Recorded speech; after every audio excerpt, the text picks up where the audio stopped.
Les decía que tenemos pendiente esa parte, ¿no? Del círculo de lectura, podríamos llamarle.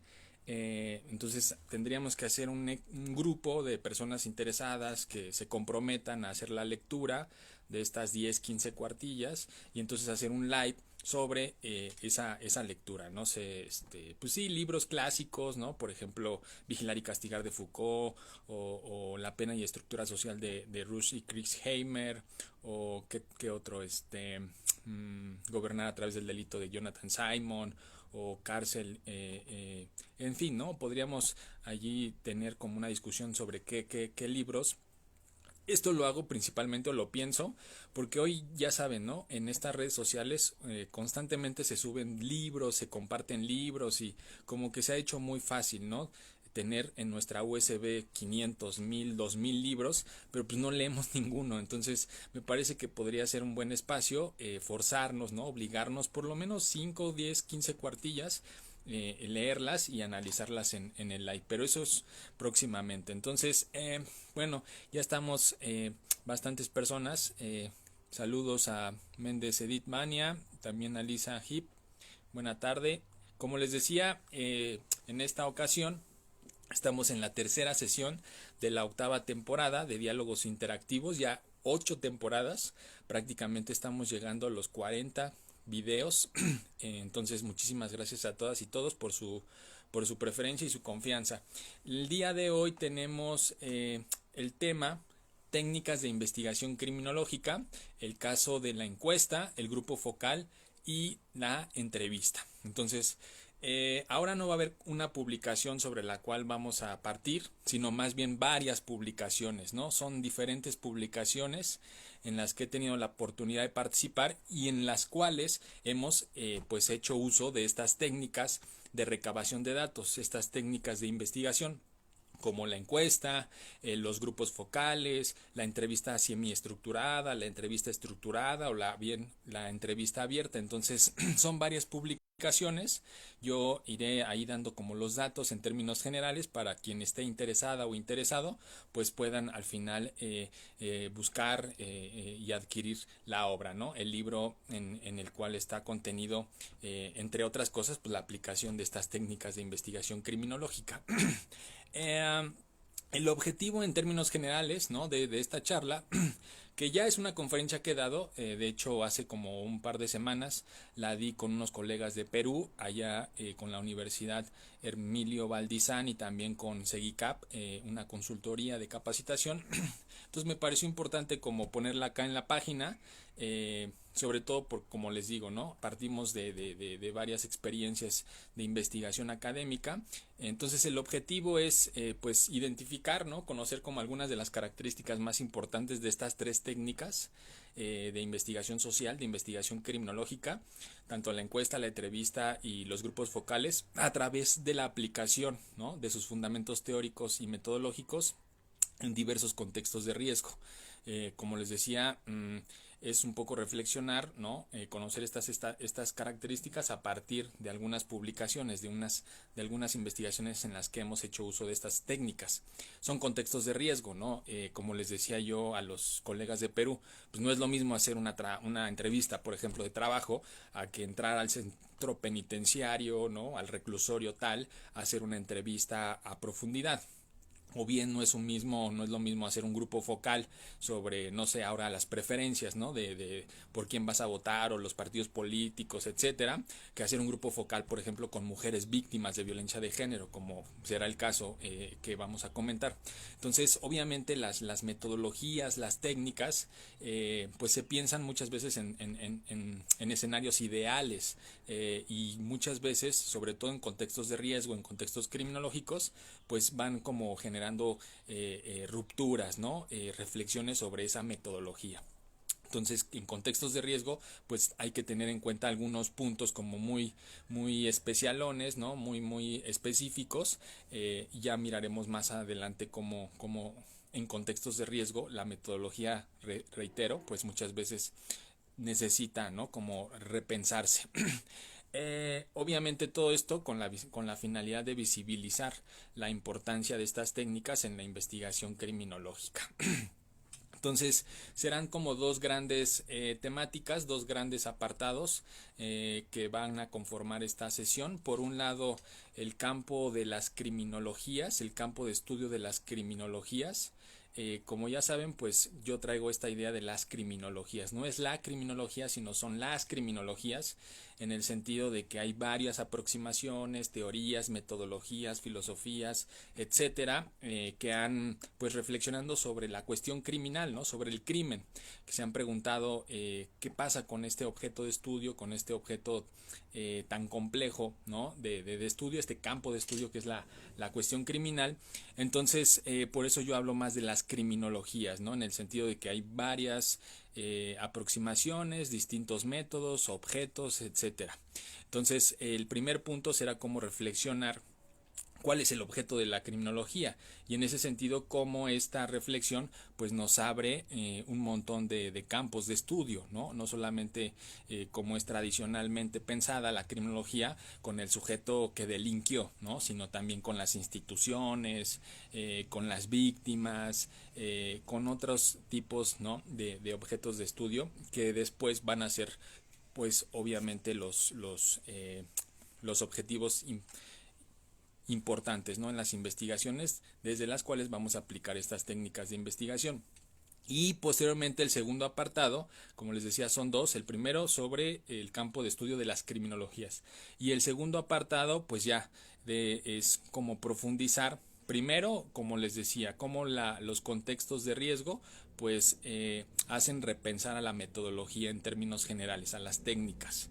Y en segundo momento, pues ya profundizar en casos, ¿no? Como muy específicos sobre la encuesta, la entrevista, tanto abierta, semiestructurada y estructurada, como los grupos focales. Esto, repito, a partir de experiencias de campo, a partir de algunas publicaciones en las que he tenido la fortuna de participar. Entonces, en primer lugar, como les decía, pues es la parte del campo de estudio de las criminologías. Sabemos que etimológicamente la criminología tiene que ver con el estudio o el tratado del crimen. Con el pasar del tiempo, ¿no? El campo de estudio de la criminología se ha complejizado. Esa pregunta podría ser como muy introductoria, ¿no? El tratado o estudio del crimen, pero con el paso del tiempo pues ha complejizado, ¿no? El crimen. Entonces ahora tenemos muchos objetos de estudio y muchos métodos. Eso es muy importante entenderlo. No es solamente el sujeto, ¿no? Que delinque, no es solo los factores de riesgo, son un montón de objetos de estudio y de formas de cómo aproximarse para generar ese conocimiento.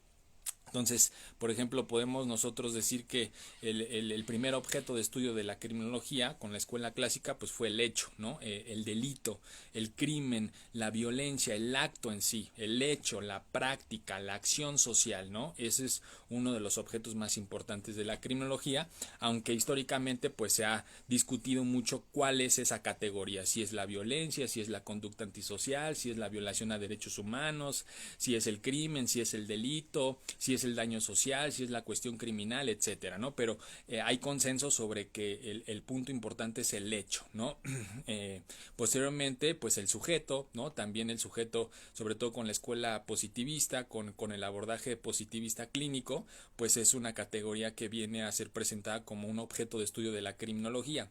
Entonces se pasa, ¿no? Del hecho, de la práctica, de la acción social, a mirar ahora al sujeto.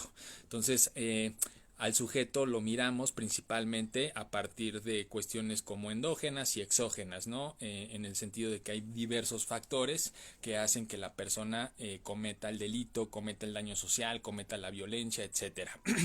Después podemos hablar también de los grupos como objeto de estudios. Recordemos, por ejemplo, las subculturas criminales, pusieron sobre la mesa como objeto de estudio de las criminologías o de la criminología del estructural funcionalismo a los grupos, ¿no? O bien los valores, que también el estructural funcionalismo, sobre todo con Merton, pues estaban subrayando esta parte, ¿no? De los valores, de esta cuestión axiológica, que también podría ser como objeto de estudio de la criminología, las situaciones, ¿no? Las oportunidades, el espacio, también como un objeto de estudio importante. Recordemos la escuela de Chicago, entre otras escuelas, el Rational Choice, la actividad rutinaria, etcétera, que también han visibilizado como un objeto de estudio el espacio, ¿no? Donde sucede geográfica y simbólicamente este tipo de actos, ¿no? Las estructuras, ¿no? Entiéndase por estructuras, pues desde las instituciones de control social informal hasta las del control punitivo, ¿no? Policía, derecho penal, sistema de justicia penal, familia, no como factores, ¿no? De riesgo, sino más bien como estructuras de control social. También se ha visibilizado las estructuras como un objeto de estudio de la criminología, el control social y el control punitivo. Entonces, es un repaso muy sencillo para que ustedes miren que, si bien es cierto, etimológicamente es el estudio y tratado del crimen, pues históricamente se han visibilizado, se han puesto sobre la mesa diferentes objetos de estudio, ¿no? Diferentes categorías, diferentes niveles de la realidad social que la criminología tiene que estar observando, ya no solamente limitándose al sujeto en sí, ¿no? O al hecho, sino más bien tratando de generar una visión como más compleja, más integral, entendiendo que la acción social, que la práctica, que es obviamente la que le da luz verde a la criminología, pues tiene que ver con toda esta parte, ¿no? Que decíamos del espacio, las oportunidades, las estructuras, las instituciones, el sujeto, los valores, etcétera. Y en cambio, o más bien en el campo de las metodologías, pues también la criminología ha utilizado una variabilidad muy importante de metodologías, desde el método abstracto, ¿no? Con la escuela clásica, el método científico, el método empírico, ¿no? Con el positivismo, el método del estructural funcionalismo, la fenomenología, la metodología cualitativa, la etnometodología, el materialismo histórico. O sea, también hay una multiplicidad de métodos. No podríamos decir que la criminología tiene una forma sola de llegar al conocimiento, de producir conocimiento. Hay distintas rutas, y eso también va muy de la mano con lo que hoy desde las ciencias sociales pues se ha aceptado. Hay una multiplicidad de métodos, así como de saberes.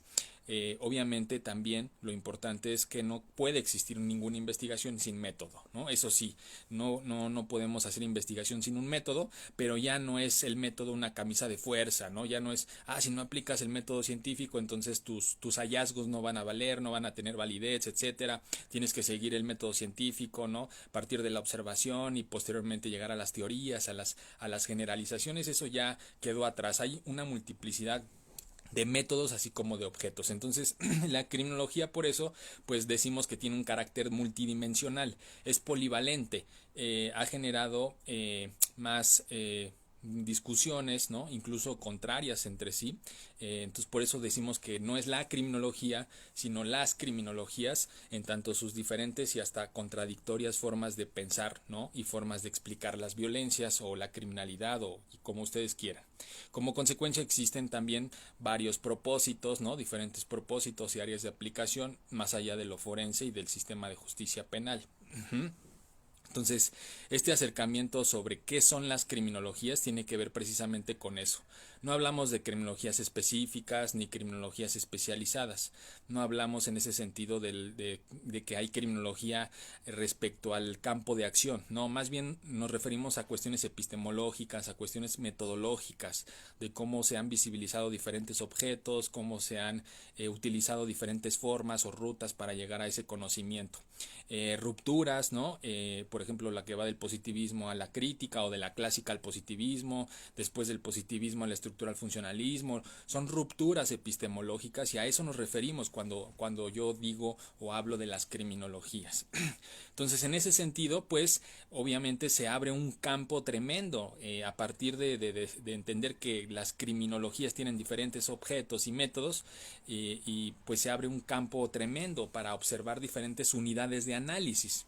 Y es un poco lo que en estas investigaciones que más adelante les voy a contar, precisamente fue lo que hicimos, ¿no? Entonces, por ejemplo, una de las investigaciones que hicimos a partir del IECRIM, ¿no? Del Instituto de Estudios Criminológicos Transdisciplinarios, tuvo que ver con el Fortasec, ¿no? Con el FASP, perdón, este fondo de subsidios que hace la federación para los estados, en particular para las corporaciones policiales, para fortalecer, ¿no? Sus capacidades. Entonces, obviamente ahí hicimos una evaluación, ¿no? De las capacidades institucionales de la policía. Entonces, el objeto de estudio de la criminología en ese sentido podríamos referirnos a el control punitivo. Cuando nosotros decimos que la criminología también estudia el control punitivo, pues tiene que ver con las instituciones. Acuérdense que son como dos elementos del control punitivo, los que hacen la ley y los que aplican la ley.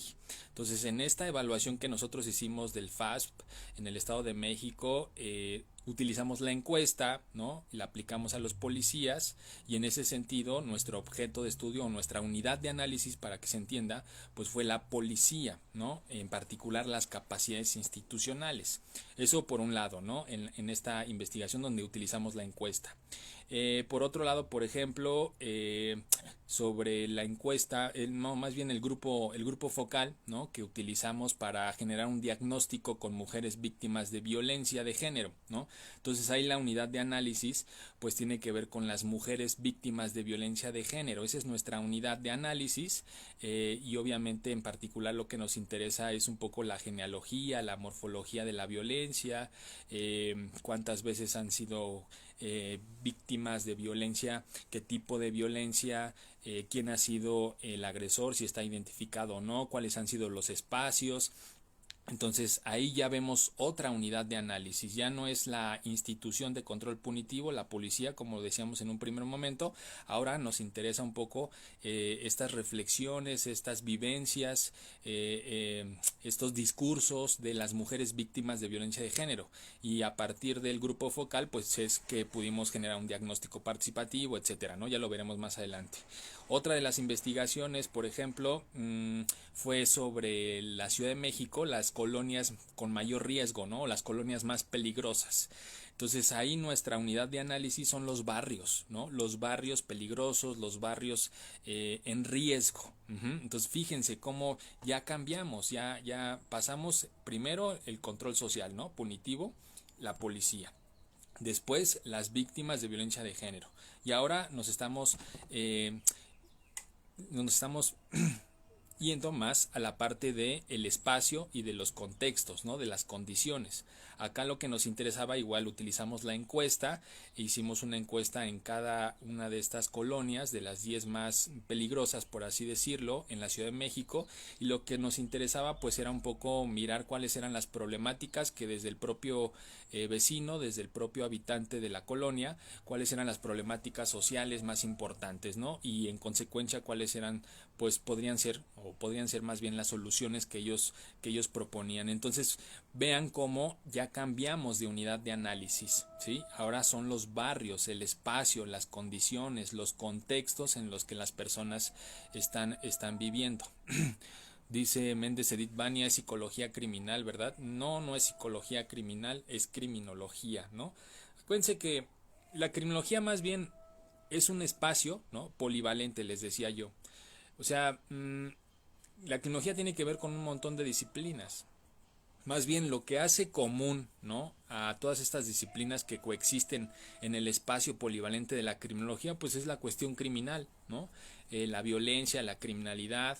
Es así que tenemos pues psicología criminal, tenemos sociología criminal, tenemos economía criminal, tenemos psiquiatría criminal, tenemos antropología, ¿no? Etcétera. O sea, la criminología yo creo que es mucho más útil pensarla como un espacio polivalente, no como una disciplina, sino como un espacio interdisciplinario en el cual coexisten un montón de visiones, de perspectivas, de teorías, de aproximaciones sobre la cuestión criminal, sobre estos objetos de estudio.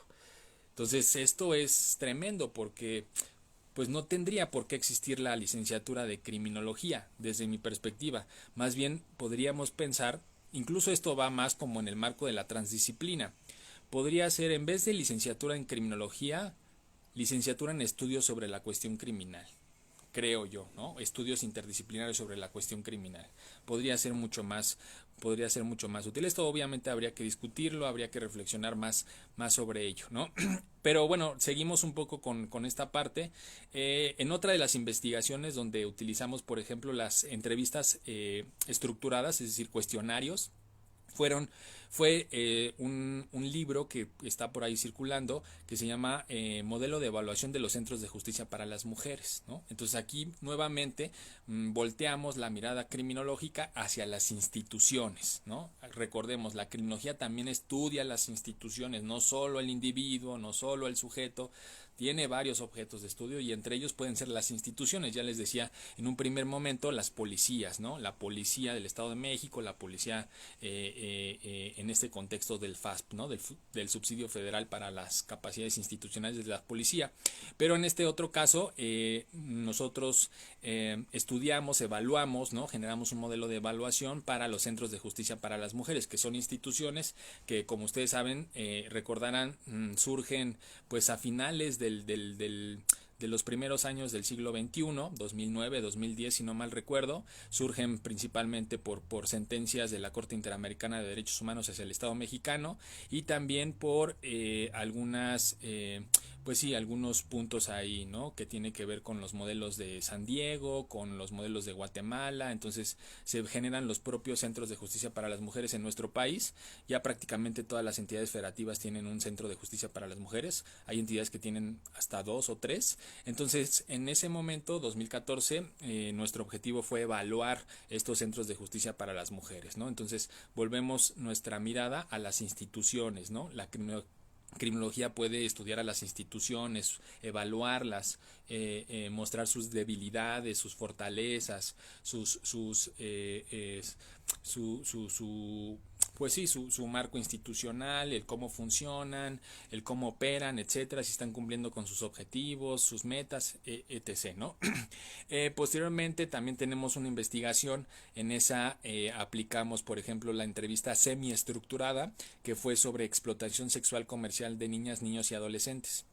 Entonces aquí vean cómo ya volvemos otra vez a mover, ¿no? La unidad de análisis, el objeto de estudio de la criminología. Lo que nos interesaba acá era el acto en sí, ¿no? La explotación, el fenómeno de la explotación sexual comercial de niñas, niños y adolescentes, y a partir de allí pues tratar de dar luz, de identificar contextos, sujetos, prácticas, ganancias, etcétera, ¿no? Entonces ahí aplicamos la entrevista semiestructurada.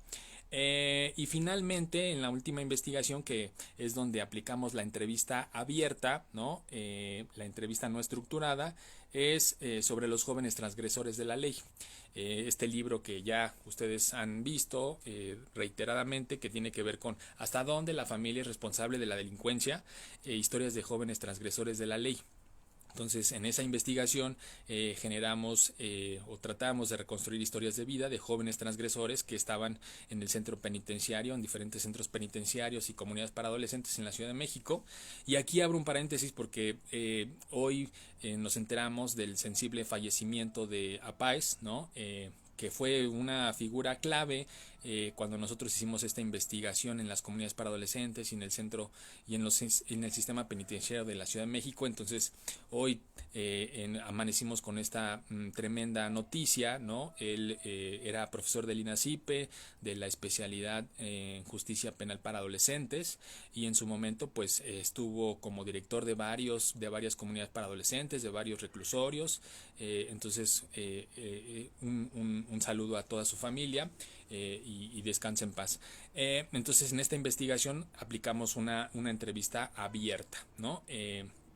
Entonces, eso es un poco lo que vamos a ver más adelante, profundizar sobre cada una de estas investigaciones, en particular de cómo aplicamos la técnica ya sea de la entrevista, de la encuesta o del grupo focal. Esto lo hice principalmente para que ustedes vean cómo a partir de la del carácter multidimensional de la criminología o de las criminologías, pues se pueden visualizar diferentes unidades de análisis, no solo el sujeto, sino diferentes objetos de estudio. Ahora bien, como les decía, esa es como la primera parte. La segunda tiene que ver con reflexionar acerca de cómo la metodología en contextos de riesgo pues necesita ser repensada, ¿no? Necesita como es muy sui generis la metodología en contextos de riesgo.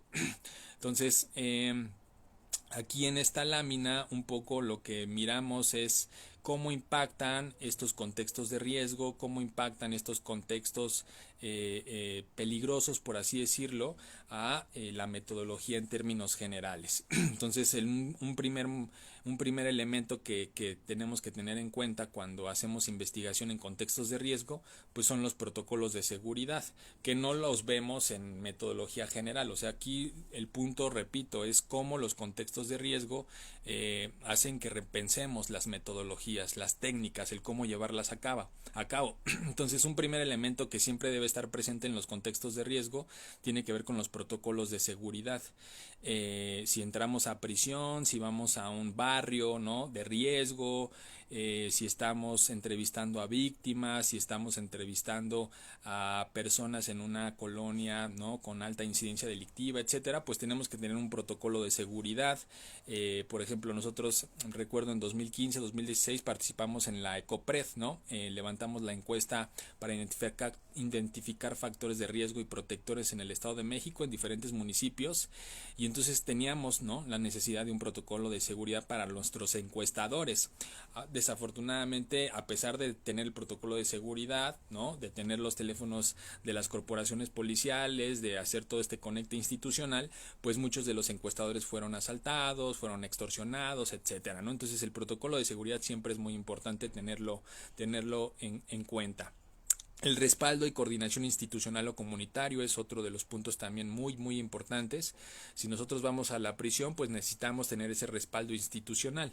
Afortunadamente, en las investigaciones que hemos hecho dentro de los contextos penitenciarios, pues siempre hemos tenido el aval institucional. Obviamente porque venimos, ¿no?, de parte institucional, o hacemos una investigación desde el INACIPE o desde el IECRIM, etcétera. Pero es importante decirlo que en la Ciudad de México, por lo menos, hay un área, ¿no? Hay un área de protocolos de investigación que se dedica, cualquier estudiante, cualquier alumno puede ir a la subsecretaría, a esta área en específico, presentar su protocolo, lo revisan en el centro penitenciario que se desee ingresar y puede ser aprobado, ¿no? Entonces, es muy importante tener siempre ese respaldo institucional o comunitario, como les decía. Si vamos, por ejemplo, en esta investigación que hicimos sobre las encuestas en los barrios peligrosos, pues teníamos que ir a los comités ciudadanos primero. Imagínense si nosotros no pasamos por ese filtro y de repente un día llegamos con 20, 30 encuestadores y empezamos a tocar las puertas, pues ¿qué pasó, no? ¿Qué onda? Entonces empezamos a generar pues sí, dudas, ¿no?, en la comunidad, desconfianza. Por eso muchas veces ha pasado lo que los linchan, etcétera. Entonces nosotros tuvimos que tocar base, ¿no?, con los comités ciudadanos de cada una de estas colonias para que nos conocieran, para que pudieran como hablar con los líderes comunitarios y no hubiera problema a la hora de estar aplicando estas encuestas. Entonces, el respaldo y la coordinación institucional, siempre tener un contacto frecuente, ya sea con la institución, en el caso de las prisiones, o con las instituciones policiales, etcétera, o bien con la parte comunitaria, es fundamental en contextos de riesgo. El conocimiento previo del escenario, esto también es fundamental. Cuando entramos a prisión, por ejemplo, no sé, pensar en el calor, ¿no? Para tener un mayor éxito en el rapport, en la entrevista o en la técnica de investigación que vamos a aplicar, pues es siempre importante tener ese conocimiento previo, ¿no? O bien de las comunidades, ciertas que podrían parecer como nimiedades, pero que al final de cuentas tienen un peso muy importante para generar esta confianza con la comunidad, que se abra y que obtengas la información, ¿no?, ya sea en las comunidades o en algunas instituciones. El rapport, bueno, eso estemos o no en contextos de riesgo, pues siempre es muy importante, ¿no? Esta generación de confianza entre el entrevistado y el entrevistador. Siempre he dicho que el rapport es el 70-80% del éxito de alguna técnica de investigación, ya sea la entrevista, el grupo focal, la encuesta. Este clic, ¿no?, que haces con la persona que te va a dar la información es fundamental. Desafortunadamente muchas veces con el simple hecho de ver, ¿no?, de observar o de que se observen, a lo mejor no se caen y punto. Pero para eso hay técnicas, ¿no?, como muy especializadas para tratar que el que no habla pues hable un poquito más, o el que habla mucho no hable tanto y no se desvíe tanto del tema, etcétera. Pero el rapport es fundamental, ¿no? Esta etapa que es anterior, ¿no?, que es para generar confianza hacia el entrevistado. El consentimiento informado y protección de datos también es uno de los puntos más sensibles en contextos de riesgo, sobre todo cuando hablamos con víctimas, ¿no?, o bien con personas que están dentro de la prisión. Recuerdo, por ejemplo, en esta investigación que hicimos dentro de las prisiones, de las comunidades para adolescentes, pues tuvimos que entregar a la subsecretaría, ¿no?, estos consentimientos informados y de protección de datos, que las personas que nos dieron su historia de vida, que nos abrieron su historia de vida, pues estaban de acuerdo en dar la información, en que la información pues fuera tratada de manera académica, que no que se protegieran sus datos, etcétera. Entonces siempre antes de iniciar la entrevista tenían que firmar ese consentimiento informado. Eso es muy importante, con las víctimas también, ¿no? Si es posible. Muchas veces los contextos de riesgo precisamente no permiten, ¿no? Por los escenarios, entonces ahí es como también un debate entre los investigadores, ¿no? Pedimos ese consentimiento, no lo pedimos, si lo pedimos a lo mejor nos niegan la entrevista, etcétera, ¿no? Plan de abandono emergente del campo, obviamente ante estos contextos de riesgo, ya sea en prisión o en algunas comunidades, etcétera, pues obviamente hay que tener un plan de abandono emergente del campo. Recuerdo yo que varias veces que visitamos a la prisión, ¿no?, para hacer las entrevistas, etcétera, pues había motines, entonces uno tiene que estar ahí, ¿no? Con este plan de abandono, o bien en las comunidades si hay algún evento delictivo también con el personal a tu cargo, pues tienes que también tener ese plan de abandono emergente. La dimensión ética, que también es otro de los puntos que se discute mucho en la investigación criminológica. Si utilizamos o no, por ejemplo, agentes encubiertos, si utilizamos incentivos, si le pago, ¿no?, a la persona para que me dé información. Es muy discutido, ¿no? Algunos dicen que pues sí, que al final de cuentas es una posibilidad, otros dicen que eso va a alterar la información, va a darte falsos negativos, etcétera. Entonces hay una discusión ahí importante, ¿no?, sobre si utilizar estas técnicas, como los incentivos, como el agente encubierto, como la observación participante, etcétera. La grabación también, obviamente también se discute mucho, si grabas o no grabas, obviamente, sobre todo cuando hablamos de entrevistas abiertas, ¿no?, de historias de vida, de estas técnicas con mucha información, pues es muy complicado, como, a ver, espéreme, ¿no?, déjeme, repítame porque no he apuntado o se me fue la idea. Entonces muchas veces la grabación, ¿no?, las grabadoras son muy útiles, pero también esto puede generar pues cierta incertidumbre, cierta desconfianza en el entrevistado, ¿no? Entonces recuerdo yo por ahí, no sé si ustedes tengan un poco de memoria, en la UNAM, Humberto Padgett, creo que es este autor de Los Muchachos Perdidos, no sé si la han leído, se los recomiendo mucho, esta investigación que igual fue sobre centros penitenciarios, pero este cuate estaba haciendo una investigación en la UNAM sobre narcomenudeo. Y por ahí debe estar el video. Los cuates a los que está entrevistando pues se dan cuenta, ¿no? Son narcomenudistas, se dan cuenta que Humberto trae una grabadora, entonces hasta lo persiguen, etcétera. Entonces es también discutido, ¿no? Utilizar o no la grabadora, qué utilidad tiene, etcétera. Muchos la prenden sin que la vea, ¿no? A quien estamos entrevistado, pero si se da cuenta, entonces ¿qué puede pasar? O sea, es este contexto de riesgo como hace repensar estas técnicas, ¿no? Como hace pensar la utilización de estos instrumentos de recabación de datos. El rol del investigador, también ya les decía, por eso surgió la observación participante, ¿no? Precisamente porque históricamente nos dábamos cuenta, los investigadores se dieron cuenta que la presencia del investigador pues modificaba el escenario, modificaba la actitud, modificaba el discurso, ¿no? De lo observado. Entonces, por eso surgió la observación participante, que es un poco como el investigador se convierte también en observado. Recuerdo ahorita, no sé, si han leído La Sociedad de los Cautivos, ¿no? De George Sykes, en el ámbito criminológico, pues es un cuate que igual, ¿no? Utilizó esta técnica de observación participante, se hizo pasar por un profesor y entonces a partir de allí pudo extraer información muy sensible, ¿no? Muy precisa sobre cómo era la interacción dentro de los centros penitenciarios que él visitó en Estados Unidos en los años 20, o Goffman también, etcétera, ¿no? La observación participante funciona muy bien precisamente para mezclarse, ¿no? con lo observado y no tener estas reacciones artificiales o esta manipulación por la presencia del rol que juega el investigador. También es importante decir que muchas veces eso, el ser investigador, no académico, no policial, académico, pues también nos ofrece una ventaja. Recuerdo las investigaciones que hemos hecho, por ejemplo, en prisión. Recuerdo una que no fue exitosa, se tuvo que parar, era sobre secuestro. Íbamos a entrevistar a algunos secuestradores, algunos extorsionadores acá en la Ciudad de México, y recuerdo que el centro penitenciario estaba como muy inquieto, ¿no? Nos entrevistaron a mí y a Daniel Cunjama, y nos preguntaban, oigan, ¿qué es lo que van a cuestionar? ¿Traen un instrumento? ¿Cuántas preguntas son? Y nos decían ellos muy preocupados que no nos iban a decir nada, ¿no? Que porque eran personas muy cerradas, etcétera. Y nosotros les decíamos, bueno, es que desde su perspectiva institucional, pues posiblemente tengan esa visión, ¿no? Los internos difícilmente hablan con personal institucional, con personal dentro de la prisión. Pero cuando entra un investigador, el rol que juega, no institucional, no de autoridad, no de disciplina, etcétera, pues muchas veces nos da esa ventaja para que se abra más, ¿no? La persona a quien estamos entrevistando.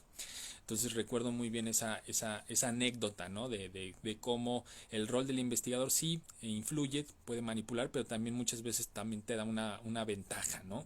Sobre otros roles o sobre otros actores, sobre todo dentro de estas instituciones cerradas, diría Goffman, ¿no? Las técnicas, bueno, hay diferentes técnicas que se pueden utilizar en los contextos de riesgo. Ya hablábamos de la observación participante, de la observación no participante, de la entrevista, de los grupos focales, de los diagnósticos participativos, de las encuestas, etcétera, ¿no? Efectos a la salud también es uno de los elementos importantes, ¿no? A tener en cuenta en contextos de riesgo.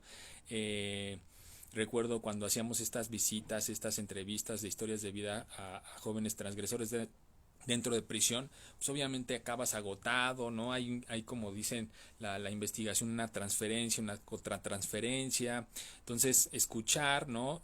A la víctima, escuchar sus relatos, también obviamente tiene efectos, ¿no? Psicológicos, emocionales que hay que atender. El síndrome de burnout, ¿no? Precisamente habla de cómo hay un efecto sobre las personas, los operadores que trabajan en estos centros penitenciarios, etcétera. Entonces también para el investigador, ¿no? Hay estos efectos en la salud, dado lo sensible que son los temas, los relatos, las historias que hay que escuchar, etcétera, ¿no? Y otro punto también importante, que no es solamente en contextos de riesgo, sino en cualquier investigación, en cualquier aplicación de técnicas, pues regresar el favor, ¿no? Siempre es muy importante. Porque obviamente nos están abriendo sus vidas, nos están abriendo anécdotas, acontecimientos que pueden ser muchas veces dolorosos, ¿no? Recordar algún acontecimiento de violencia, etcétera. Entonces nosotros tenemos que regresarles el favor. Recuerdo, por ejemplo, cuando hacíamos en el Estado de México diagnósticos sobre violencia escolar, pues era un poco, bueno, decirles a los directores que inmediatamente que nosotros habríamos terminado la investigación y el análisis, pues ese se le regresaba a la propia institución escolar para que ellos tuvieran toda esa información, ese diagnóstico, y a partir de allí pudieran hacer o generar políticas públicas, acciones, estrategias más concretas. Entonces es un poco regresarles ese favor, ¿no? Por habernos permitido extraer esa información, esos datos tan importantes. Entonces, ahora es un poco como profundizar en cada una de las técnicas, ¿no? Una de la encuesta, del grupo focal y de la entrevista. Entonces, fíjense, acá por ejemplo en la encuesta tenemos dos casos, dos investigaciones que hicimos, que ya se los comenté hace un momento. Por un lado fue esta encuesta a los policías en el marco de la evaluación del FASP en el Estado de México. Entonces aquí el objetivo era generar un diagnóstico de los factores de riesgo y protectores, ¿no? Perdón, esto ya me hice bolas. Aquí estamos hablando del diagnóstico que hicimos en las colonias más peligrosas. No estamos hablando de la evaluación institucional.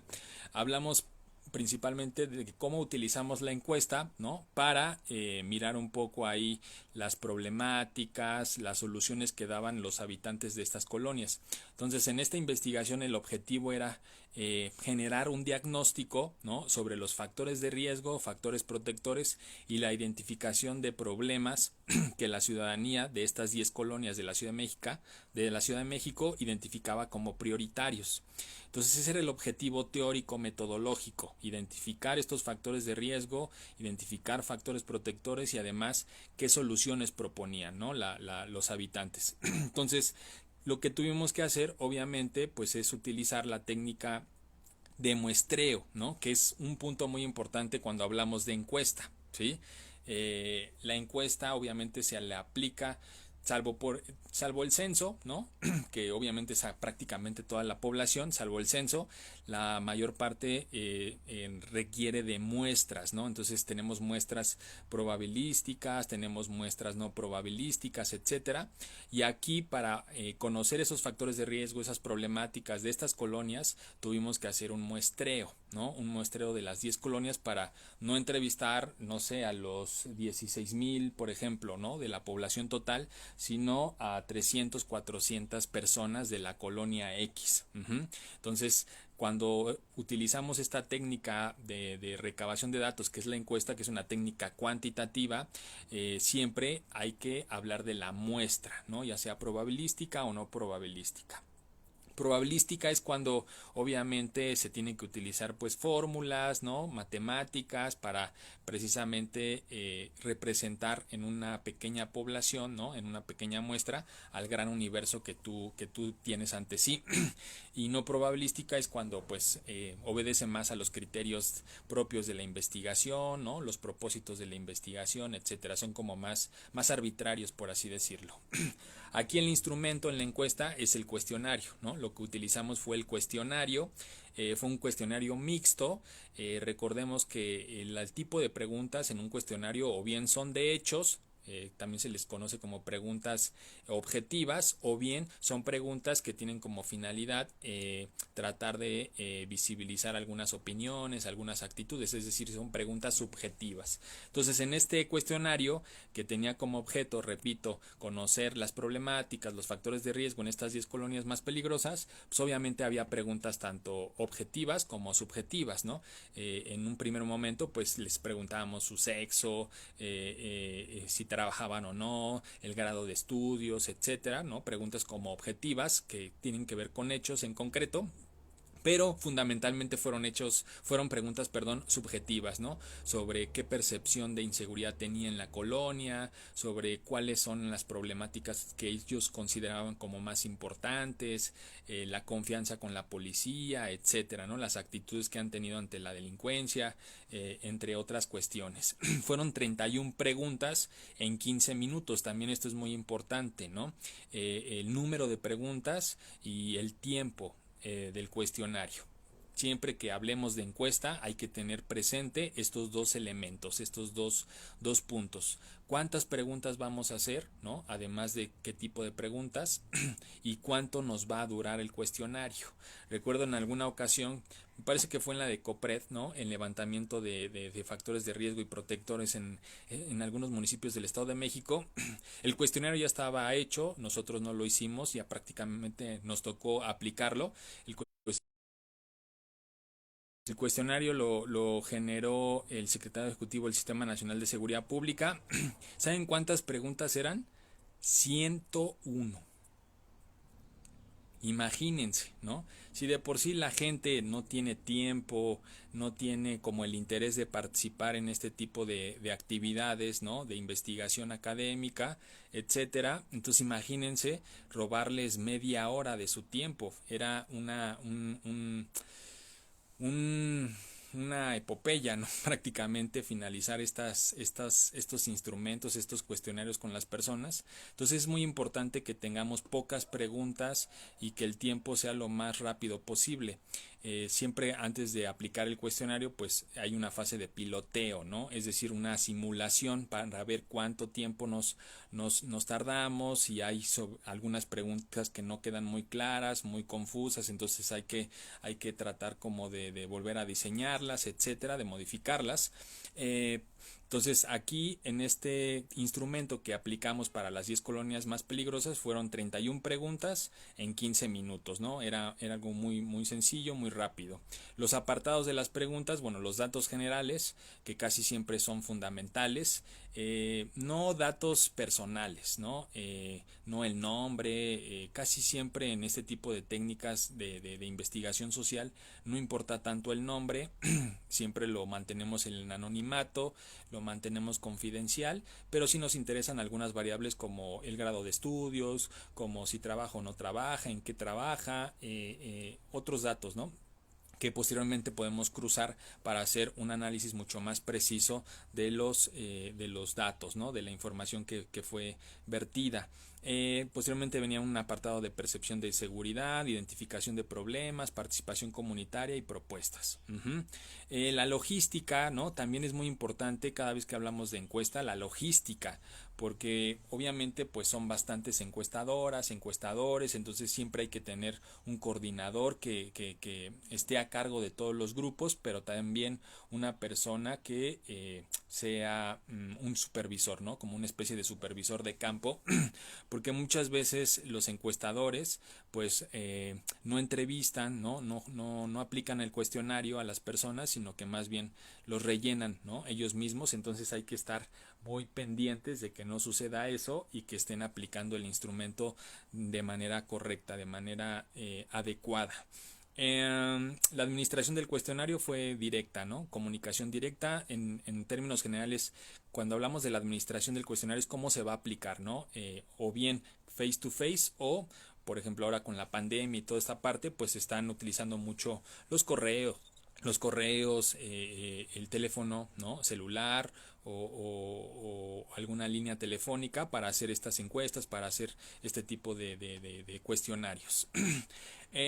Por ahí viene también algo muy importante de cómo seleccionamos las 10 colonias.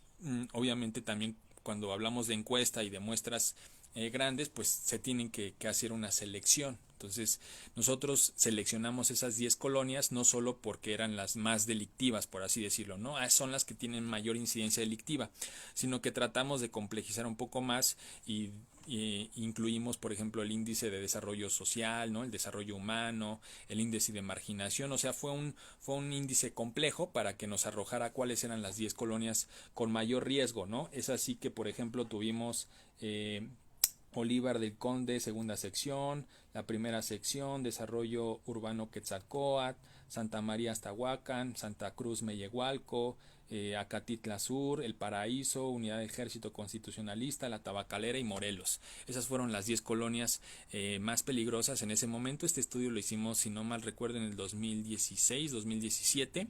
Entonces, también hubo que aplicar una fórmula matemática para que nos diera el resultado de qué colonias no eran las más peligrosas o con mayor riesgo. A partir de ahí hacer el muestreo probabilístico y entonces ya tener una pequeña muestra, ¿no? Que al final fueron casi 4,000 personas a las que se les aplicó el cuestionario, ¿no? Fueron bastantes, etcétera, ¿no? Entonces, esa fue como una de las investigaciones en que aplicamos la encuesta. Ahora bien, el grupo focal. acá el grupo focal, que también, a diferencia, fíjense, de la encuesta, el grupo focal es una técnica de recabación de datos cualitativa.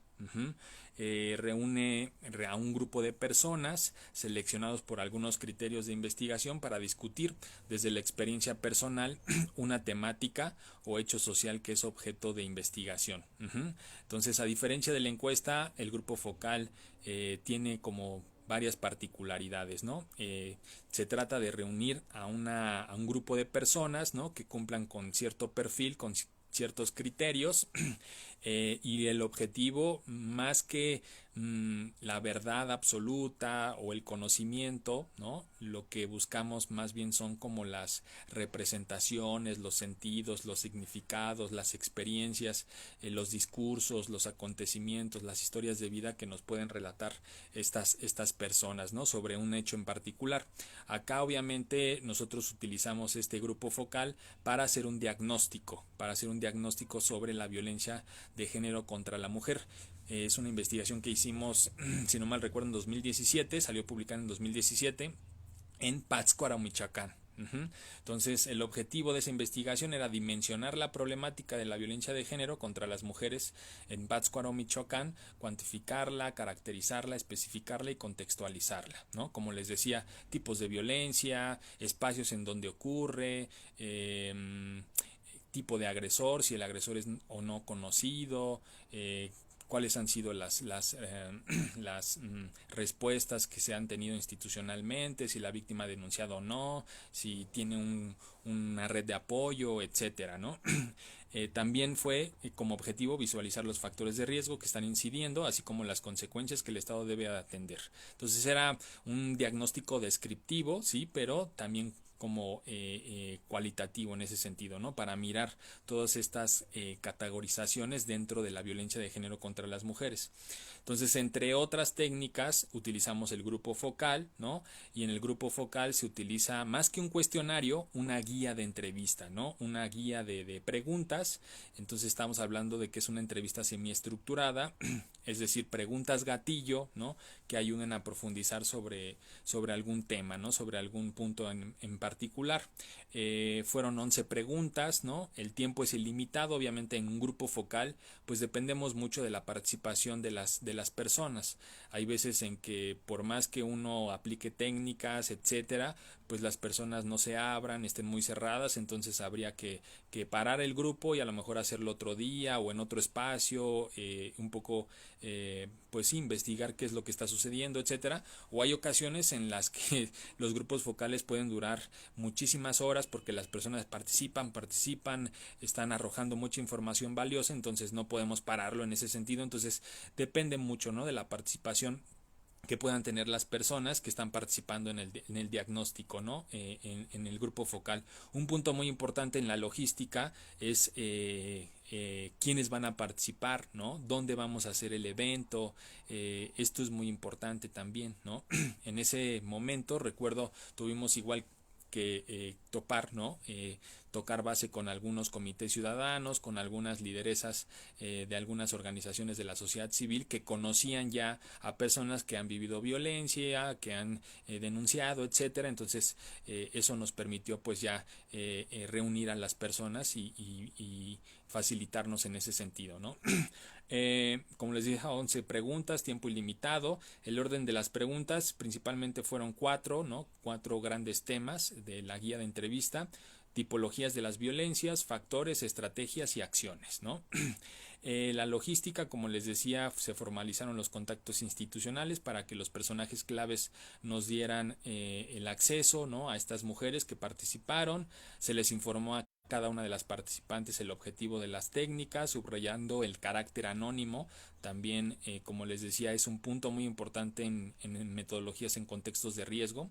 Incluso a ellas se les dieron, ¿no? Como pues sí, algunos papelitos, ¿no? Que se ponían aquí en el pecho con nombres irreales, ¿no? Con apodos o con sobrenombres, y es así que cada vez que participaban pues decían su sobrenombre o su apodo, ¿no? No su nombre real, para que quedara anotado ya sea en la computadora, en la grabadora, de quién estaba hablando, quién estaba participando, etcétera.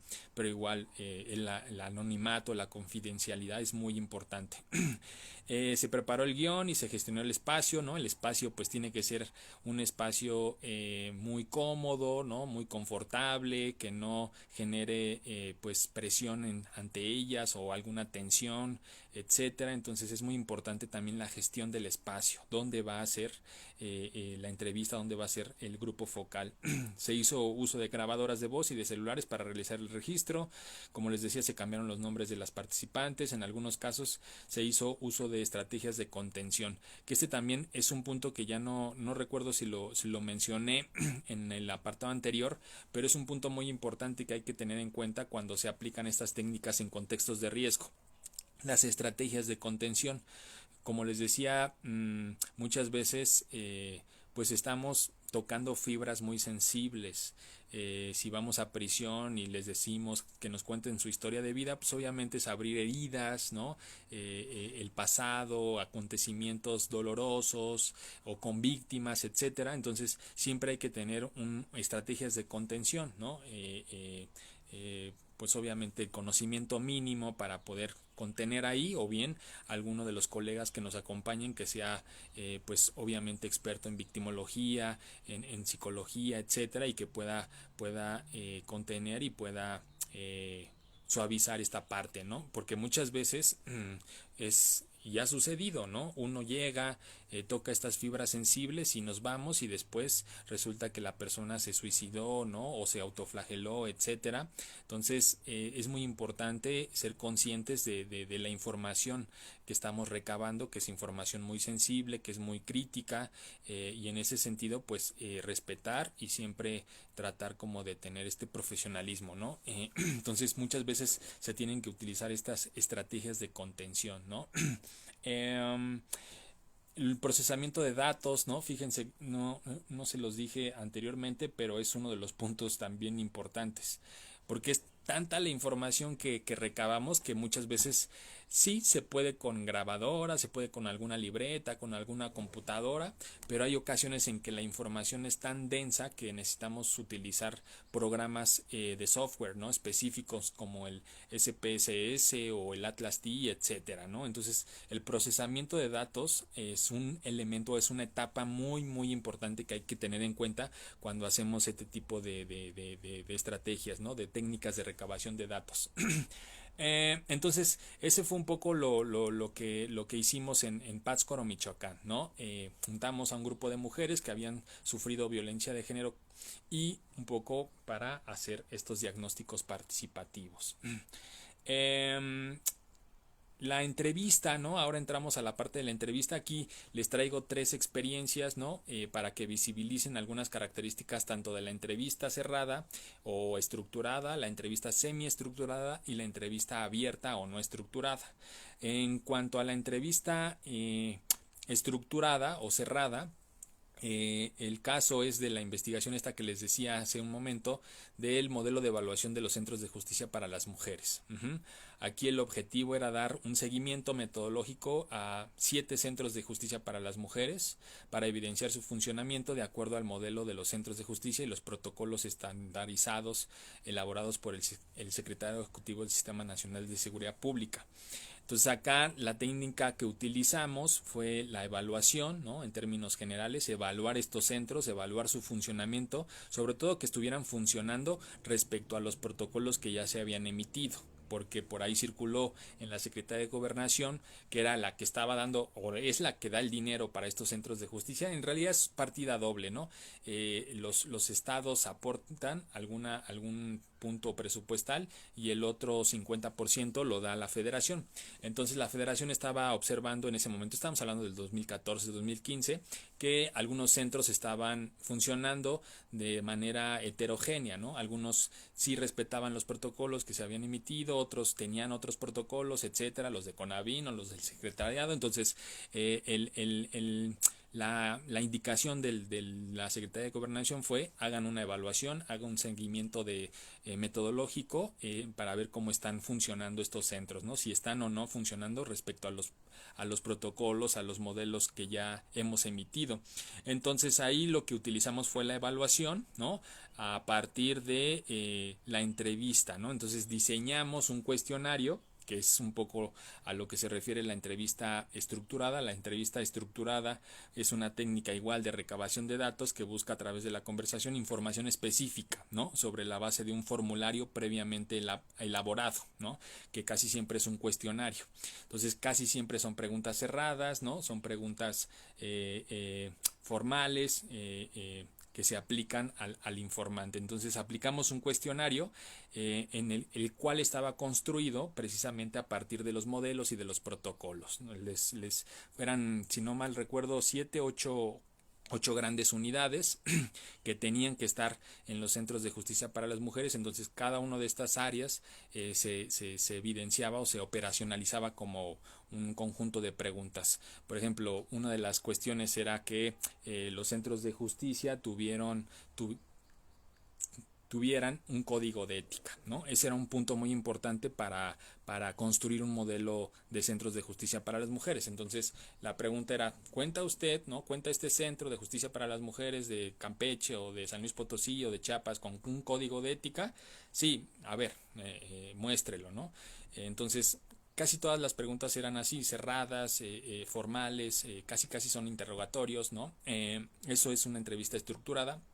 Entonces, si decían que no, pues obviamente era 0, ¿no? Si decían que sí lo tenían, era 1. Y así fuimos nosotros como después transformando esas preguntas en un número para que al final pudiéramos hacer una comparación, ¿no?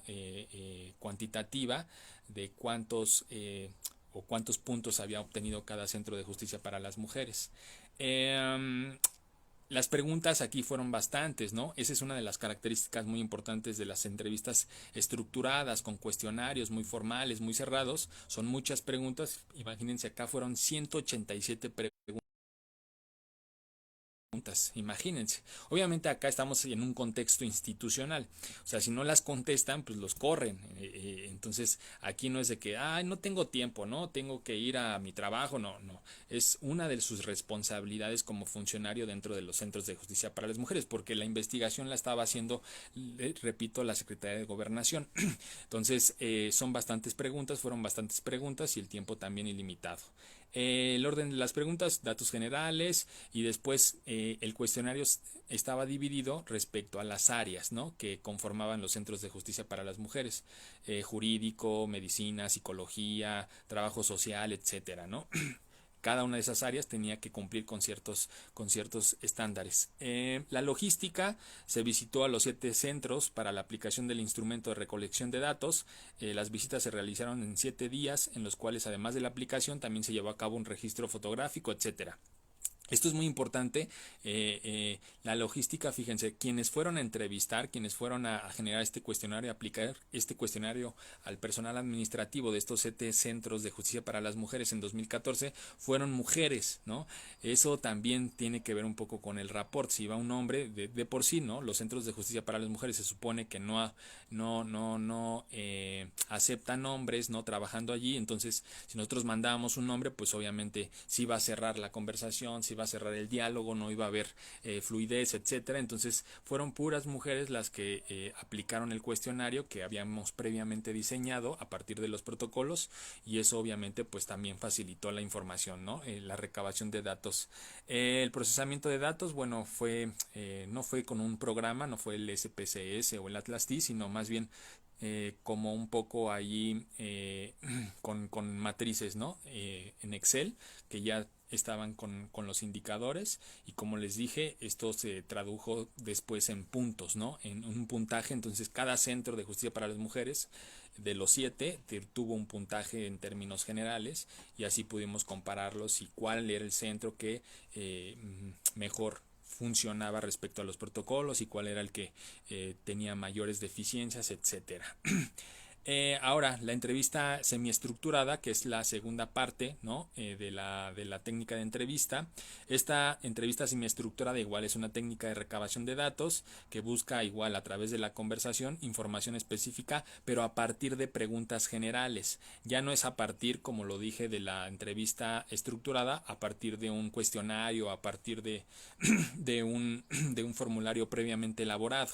Ahora más bien son preguntas generales, ¿sí? Que más bien nos apuntan, ¿no? A ir jalando la información que a nosotros nos interesa, los datos que a nosotros nos interesa.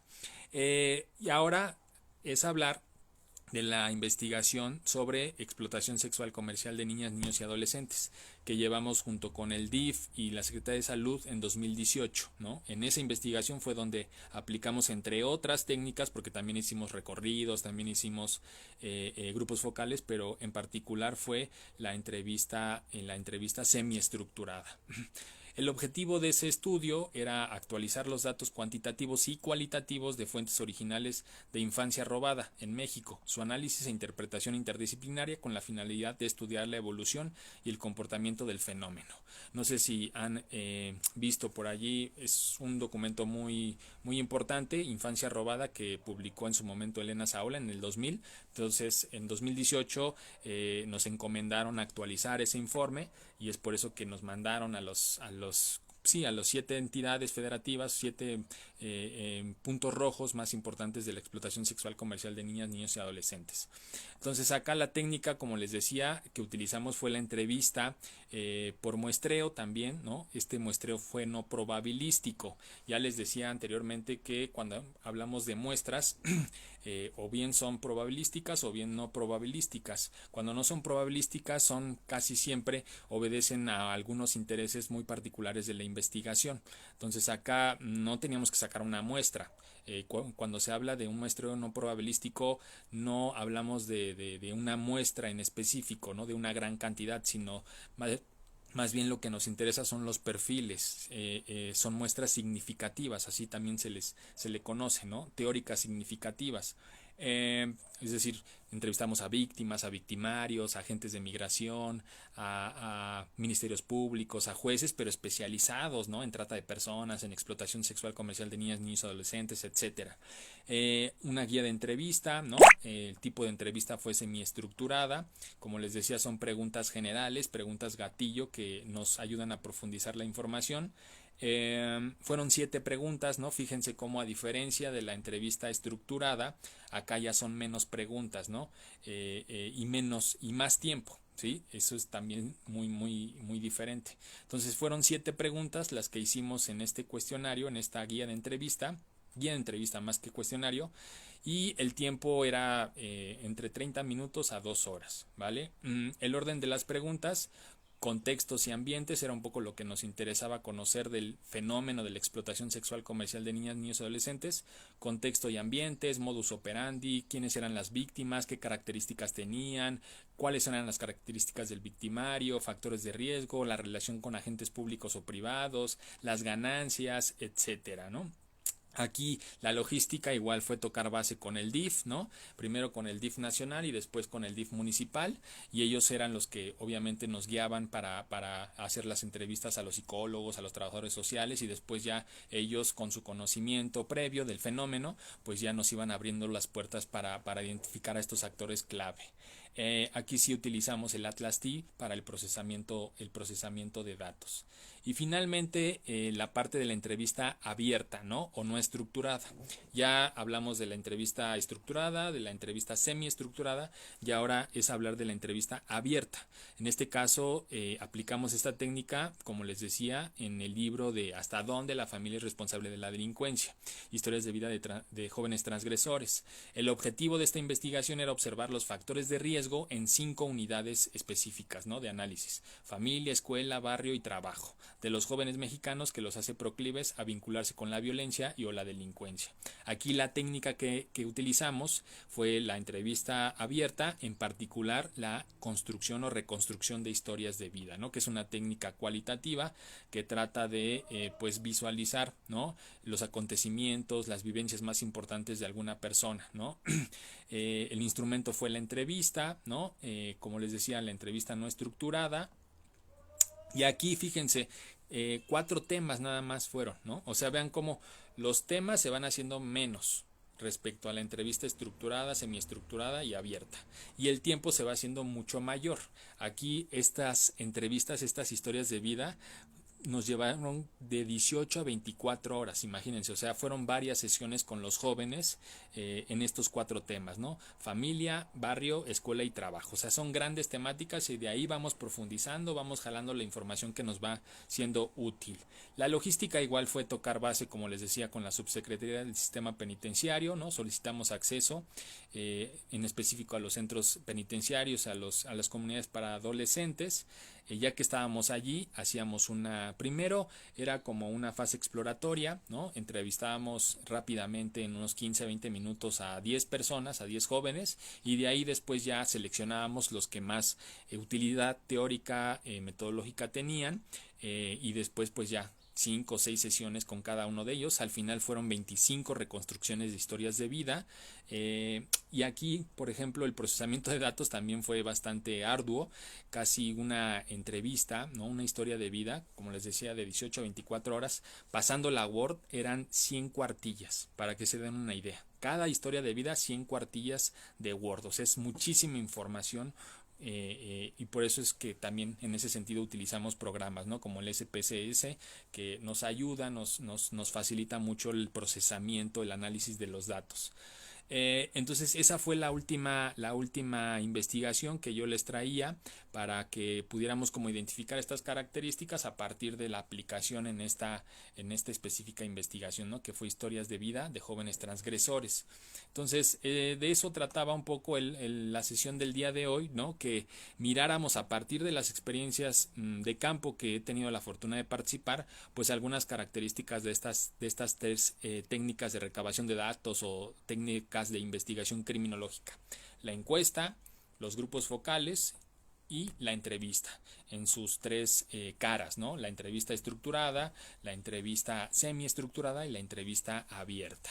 Entonces, no sé si tengan alguna pregunta, alguna duda sobre cómo pensar estas técnicas, ¿no? Ya les decía, los contextos de riesgo pues muchas veces generan escenarios distintos, no controlados, que hacen obviamente pues repensar estas técnicas, el cómo aplicarlas, etcétera, ¿no? Entonces no sé si tengan alguna pregunta, alguna duda sobre esto que expusimos, sobre las técnicas de investigación criminológica, el caso de la encuesta, el grupo focal y la entrevista. Por ahí dice Juan Rojas, saludos a todas y todos. Obiectus también, muchas gracias por seguir esta sesión. Saludos maestro, saludos César. Cruz Edgar también, buena tarde. Lisa JP. Y bueno, ya las personas que se iban conectando, ¿no? En un principio, Pascal también, muchas gracias por tus comentarios. Abad García, saludos. María García, saludos. Méndez, bueno, ya decíamos lo de la psicología criminal. Entonces no sé si tengan alguna pregunta, alguna duda sobre el tema que nos tocó hoy debatir, reflexionar sobre las técnicas de investigación criminológica. Si no, pues agradecer nuevamente su presencia, su constancia. Muchas gracias por ser parte de este proyecto de un criminólogo en México. Estén atentos, como les digo, estamos ya estrenando nuevas secciones. Sobre todo esperen la parte del círculo de lectura, ¿no? Que me parece una actividad pues interesante, ¿no? Ya miraremos ahí qué libro y quiénes se apuntan para que yo les mande la lectura y después hagamos un vivo reflexionando sobre cada una de estas líneas que tiene la lectura, ¿no? Entonces, si no tienen otra cosa que apuntar, pues reitero, ¿no? Muchísimas gracias a todas y todos. Subiré el video, ya saben, aquí en la página está ahí colgado, pero lo subiré más adelante a nuestro canal de YouTube, Un Criminólogo en México. Muchísimas gracias. Hasta luego.